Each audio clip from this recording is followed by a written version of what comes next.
Thank you so much, everyone, and welcome back. It's always a delight, really a delight of my day to connect with you and share these inspirational messages of lift for your life.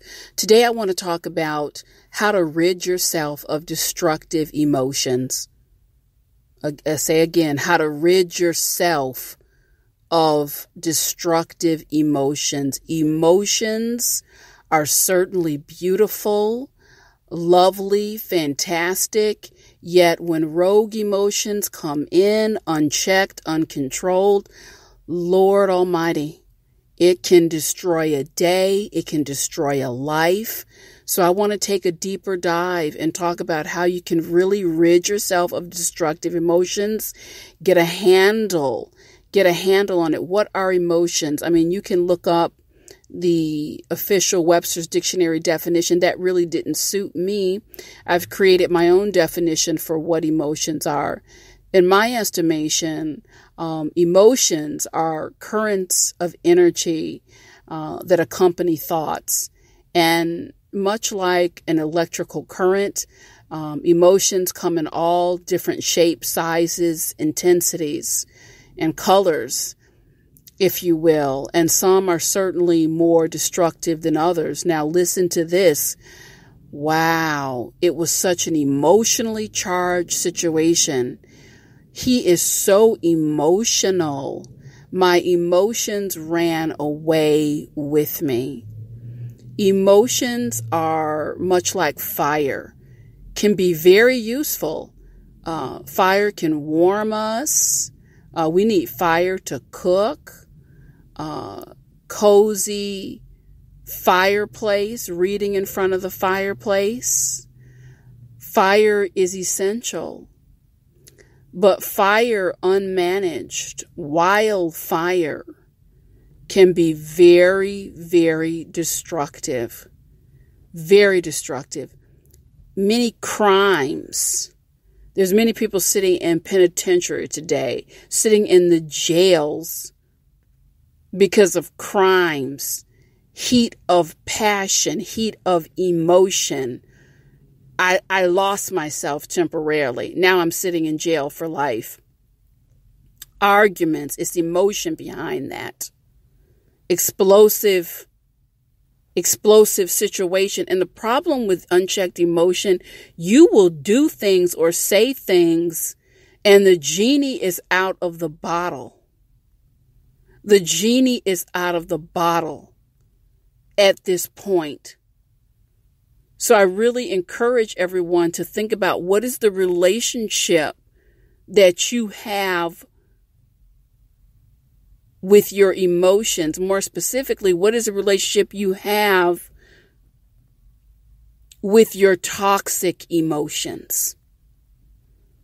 I'm not talking about the emotions, the ones like being in a canoe or summer day, a beautiful breeze. We love those emotions of joy. Even the emotions of joy taken to the extreme, euphoria unchecked can get people in trouble. So I want to be realistic here. I was having a conversation with a woman some time ago and she said, I feel like I need my intense emotions. I want to keep some spontaneity. I don't want to turn into a robot. I didn't suggest anyone turn into a robot. That's not fun. Yes, have fun. Yes, be spontaneous. It's not what I'm referring to. There's a kind of spontaneity, if you will, that can be destructive. If it's healthy spontaneity, you can control it, rein it in, shift it. But when those triggers come and you just can't rein yourself in, you're doing, saying things, you're not in control. That's not fun. There's enough out here that we can't control. There are just things outside of our control. My goodness, we should all have a vested interest in being in control of our person. Be in control of your person. or let your person be controlled, as in your psyche, your mood, yourself, your personality. So I want to share 3 things to keep in mind to rid yourself of destructive emotions and keep it together. First, cool observation. What is cool observation? I didn't say observation. I said cool observation. Cool observation is being able to stop in real time, step back, and literally become the participant observer of self in life. Cool observation. I recently had a situation.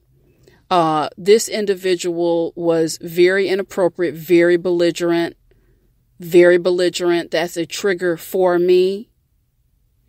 And I've been practicing cool observation long enough.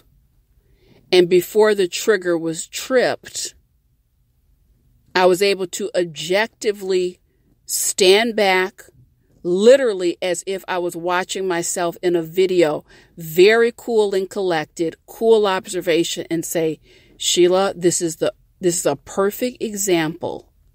This is a perfect example of how crazy things happen. Take a deep breath. Take a deep breath. Walk away. Do not be controlled by the moment, girl. Do not be controlled. And I'm telling you, that ran down silently in my mind within a millisecond. Start practicing cool observation. Get out of the momentum of the moment. And the time to practice cool observation is not necessarily in a heated circumstance. Practice cool observation when you're shopping at the grocery store. Practice cool observation. Isn't this interesting? I'm in the store. We got the produce aisle. We got the dairy over here. Okay. Everything's cool.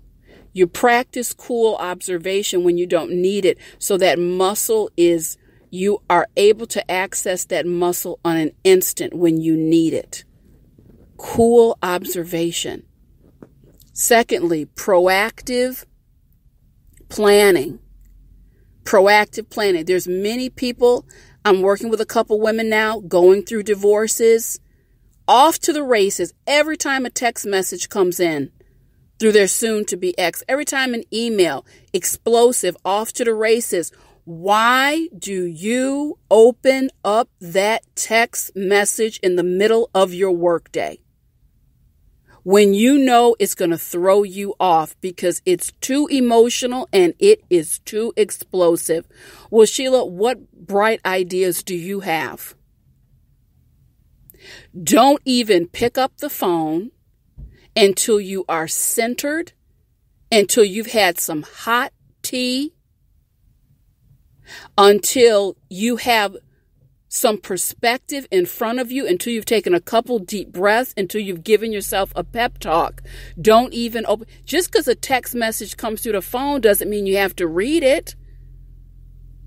Some proactive planning. There are people in my life, there's some clientele, I will not deal with them or have a conversation. I have to be centered. There's a couple people I will not speak with them other than a Sunday after 5 p.m. After I've had my tea, I've got my candle going, I've got my music going. Oh, I can never get yourself on a Sunday. You got that right. I'm not going to have my week ruined. You're an explosive person. You're a person that triggers emotion. I can't have that. So you have to be dealt with under some proactive planning. You're not going to crash in. You have to put boundaries around some of these circumstances, boundaries around your emotions, boundaries around people for proactive. That's right. We're not going to be chatting Monday through Friday. It's Sunday after 5 p.m. when I've had that celestial seasonings tea with honey. Okay? And the candle needs to be burning. That's a vanilla scented candle. Then we can talk. Number 3, works like a charm. Cover your emotions with the blood of Jesus and the light of Christ. Some of us aren't asking for the assistance that's available. Lord, I'm ready. I want to tame my emotions. I'm coming to you for aid and support. Okay, I call that the heavenly program. Get the help. You will find yourself, you'll be more cool. You'll get into this proactive planning, cool observation, the whole 9 yards. The whole 9 yards. So I want to keep everyone lifted, enjoying your life, and rogue emotions are not part of it. Rogue emotions are no part of it. Thank you so much, everyone. This has been Inspirational Shorts with Sheila. I'll connect with you soon.